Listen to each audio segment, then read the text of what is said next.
வணக்கம் நண்பர்களே.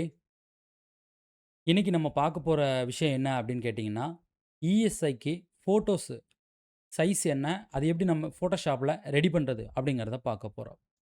இஎஸ்ஐ கார்டுக்கான அந்த ஃபோட்டோ சைஸ் எனக்கு தெரியாது. ஆனா நம்ம என்ன பண்ண போறோம், குரோம்ல போயிட்டு ஃபர்ஸ்ட்டு சர்ச் பண்ண போறோம்.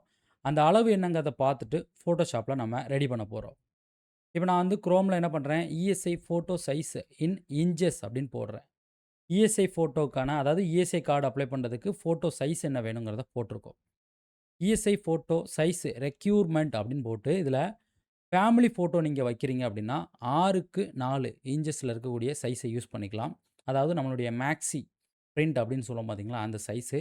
இது போஸ்ட் கார்ட் சைஸ் அப்படின்னு சொல்றாங்க. ஒரு எம்ப்ளாயோட ஃபோட்டோ அதாவது தனிப்பட்ட ஒரு நபருடைய ஃபோட்டோ மட்டும் வைக்க போறீங்க அப்படின்னா, எம்எம்லனா 35 எம்எம் இன்டு 45 எம்எம் இல்லன்னா 2க்கு 2 இது இன்ச்சஸ்ன்னு நெனைக்கிறேன். பேக்கிரவுண்ட் எப்படி வேணும் அப்படின்னு கேட்டீங்கன்னா, பிளெயின் பேக்கிரவுண்டா இருக்கணும். பேக்கிரவுண்டு பிளெயின் பேக்கிரவுண்டா இருக்கணும். அப்புறம் அப்லோட் பண்ணுறதுக்கான சைஸ் எவ்வளோ இருக்கணும்னா, 50 டூ 100 கேபிக்கு உள்ள இருக்கணும். அதாவது அந்த ஜேபிஇஜி ஃபைலா நீங்க சேவ் பண்ணுவீங்கல்ல, அந்த ஃபைலோட குவாலிட்டி. இப்போ இதில இருக்கிறத வச்சு நம்ம என்ன பண்ண போறோம், ஒரு ஃபோட்டோவ போஸ்ட் கார்ட் சைஸுக்கு ரெடி பண்ண போறோம். ஃபோட்டோஷாப் ஓப்பன் பண்ணிடுறேன். ஃபோட்டோஷாப்ல ஆல்ரெடி ஒரு ஜோடி ஃபோட்டோ வச்சிருக்கேன். இத தான் நம்ம அந்த போஸ்ட் கார்ட் சைஸுக்கு ரெடி பண்ண போறோம். போஸ்ட் கார்ட் சைஸுக்கு என்ன இருந்துச்சு? 6க்கு 4 கண்ட்ரோல் என் குடுக்குறேன். இன்ச்சஸ்ல இருக்கு. 6, 4 ரெசொல்யூஷன் அப்படிங்கிறது ஒரு 300 இவ்வளோதான். வச்சுட்டு ஓகே குடுத்தா, நமக்கு தேவையான சைஸ் வந்துரும்.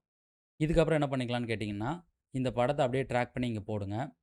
ட்ராக் பண்ணி போட்டதுக்கப்புறம், படத்த நம்ம ஸ்கேல் பண்ற மாரி இருக்கும். கண்ட்ரோல் T போட்டு நீங்க என்ன பண்ணுங்க, இந்த மாரி சுருக்கி எடுத்துக்கங்க. இப்ப நான் படத்த என்ன பண்ணிட்டேன், சுருக்கி எடுத்துட்டேன். பேக்கிரவுண்ட் ஆல்ரெடி நான் பிளெயினா வச்சிருக்கேன். அதனால பார்த்தீங்கன்னா, நான் பேக்கிரவுண்ட் மாத்த தேவையே இல்ல. இப்ப இந்த படத்த நான் என்ன பண்ணிக்கிறேன், தேவைக்கு ஏத்த மாரி நான் என்ன பண்றேன், இதில வந்து ஃபுல்லா ஃபிட் பண்ணி வச்சுர்றேன். ஃபுல்லா நம்ம இந்த மாரி ஃபிட் பண்ணியும் வைக்கலாம். ஸோ, அப்படி இல்லன்னா, கொஞ்சம் நம்ம என்ன பண்ணிக்கலாம், அவுட்டர்ல இந்த மாரி மாஸ்க்லாம் இருக்க மாரி கூட செட் பண்ணிக்கலாம். நான் என்ன பண்றேன், ஃபர்ஸ்ட்டு ஃபுல்லா வந்து ஃபிட் பண்றேன். இப்போ இதுதான் பார்த்தீங்கன்னா, அந்த போஸ்ட் கார்ட் சைஸுக்கு நம்ம ரெடி பண்ணியிருக்கோம். அவுட்டர்ல ஒரு சின்ன பார்டர் இருந்தா நல்லாருக்கும். கண்ட்ரோல் ஏ குடுத்துட்டு, நியூ லேயர இங்க கிரியேட் பண்ணிட்டு, எடிட் போனோம்னா, ஸ்டோக் அப்படிங்கிற ஆப்ஷன் இருக்கும். இதில ஒரு 100 பிக்சல் வச்சுட்டு, இன்சைடு அப்படிங்கிற ஆப்ஷன குடுத்துட்டு, ஓகே குடுத்துட்டோம்னா, இங்க அப்ளை ஆயிடும். இது ரொம்ப அதிகமா இருக்கு. அதனால என்ன பண்ணிக்கலாம், இதில போயிட்டு ஒரு 50 இதில பாதியா நம்ம குறைச்சுக்கலாம். ரைட். இப்போ உள்ள இருக்கக்கூடிய அந்த பிக்சர நம்ம செலக்ட் பண்ணிட்டு, நம்ம தேவைக்கு ஏத்த மாரி கொஞ்சம் சுருக்கிக்கலாம். ரைட். இவ்வளோ தூரம் எனக்கு ஓகே. இப்போ நமக்கு தேவையான அந்த போஸ்ட் கார்ட் சைஸுக்கு நம்ம படத்த வச்சாச்சு. இது வந்து ஃபேமிலி ஃபோட்டோ அப்படிங்கிறத வப்பாங்க. சரிங்களா? இப்போ இந்த வச்சதுக்கு அப்புறமா இத வந்து சேவ் பண்ணணும். சேவ் பண்றதுக்கு என்ன ஆப்ஷன் குடுத்துருக்காங்க அப்படிங்கிறதையும் நம்ம குரோம்லயே பார்த்துக்கலாம். அதாவது அந்த ஃபைல் ஃபார்மட் அப்படிங்கிறது ஜேபிஇஜி அப்படிங்கிற ஃபார்மட்ல இருக்கணும். ஜேபிஜி இல்லனா ஜேபிஇஜி ஃபார்மட்டு. அந்த ஸ்டோரேஜ் சைஸ் எவ்வளோ இருக்கணும்? 50 டூ 100 கேபிக்கு உள்ள இருக்கணும். அதாவது 50 டூ 100 கேபிக்குள்ள. அதாவது 50க்கு கீழ குறையவும் கூடாது. 100க்கு மேல கூடவும் கூடாது. 50 டூ 100 புரியுதுங்களா? இதுதான் அந்த ஃபைல் சைஸ் இருக்கக்கூடிய அளவு. நாம என்ன பண்ணிக்கலாம், இந்த ஃபைல சேவ் பண்ணலாம். டெஸ்க்டாப்ல இஎஸ்ஐ அப்படின்னு போட்டு, இந்த இடத்துல ஜேபிஇஜி ஃபைல சூஸ் பண்ணிட்டு, சேவ் அப்படிங்கிறத குடுக்குறேன். இங்க மேக்ஸிமம் 12 அப்படின்னு இருக்கு குவாலிட்டி. நான் என்ன பண்றேன், இருக்கதிலே லோ குவாலிட்டிக்கு வைக்கேன். இங்க என்ன காட்டுது? 65 கேபி. நல்லா கவனமா பாருங்க. 65 கேபி. இதே ஃபுல்லா வைக்கிறேன். இங்க எவ்வளோ காட்டுது? 748 கேபி. அப்போ இதில நீங்க கண்ட்ரோல் பண்ணும்போதே உங்களுக்கு தேவையான சைஸ் இங்க வந்துருது. 1 வச்சோம் அப்டின்னா 72 இருக்கு. 2 வைக்கலாம் 91 இருக்கு. 3 வச்சா 98 இருக்கு. இந்த 98ல வச்சு நம்ம சேவ் பண்ணி பார்க்கலாம். எவ்வளோ வருதுன்ட்டு. ஓகே அப்டின்னு குடுத்துட்டேன். மினிமைஸ் பண்ணிக்கிறேன். இதோடைய சைஸ நான் வந்து செக் பண்றேன். நம்ம கர்சர பார்த்தீங்கன்னா, இதில வச்சாலே போதும். 109 கேபி இருக்கு. அப்ப 100க்கு மேல போயிடுச்சு. இந்த அளவு நமக்கு செட் ஆகாது. திருப்பி அதே போல கண்ட்ரோல் ஷிஃப்ட் எஸ் குடுத்து சேவ் குடுத்துட்டு, அதே இடத்துல கிளிக் பண்ணிட்டு, இந்த முறை 3க்கு பதிலா 2ன்னு குடுத்துட்டு, ஓகேன்னு குடுக்குறேன். திரும்பவும் நம்ம என்ன பண்ணலாம்? அளவ செக் பண்ணலாம். நான் திரும்ப அளவ செக் பண்றேன். இப்பவும் 109 கேபி இருக்கு. சரிங்களா? செட் ஆகல. திருப்பி நம்ம அதே தான் மறுபடியும் கான்செப்ட்ட நான் வந்து எடுக்கிறேன். அதே ஃபைலை கிளிக் பண்ணுறேன். இந்த முறை நான் என்ன பண்ணுறேன், இருக்கிறதுலே 0 வச்சுடுறேன். ஓகே அப்படின்னு கொடுத்துக்கிறேன். இப்பவும் பார்க்கலாம் எப்படி இருக்குன்ட்டு. இப்பயும் செட் ஆகல அப்படின்னா நம்ம என்ன பண்ணலாம், இன்னொரு மெத்தட ட்ரை பண்ணலாம். இப்போ வந்து எதில சேவ் பண்ணாலும் நம்மளுக்கு 109 கேபி தான் வருது. இப்போ என்ன பண்ணலாம், கண்ட்ரோல் ஷிஃப்ட் எஸ் குடுத்துட்டு, இங்க ஜேபிஇஜி செலக்ட் பண்ணிட்டு, சேவ் பண்ண போறோம்ல, இந்த மாரி சேவ் பண்ணுங்க.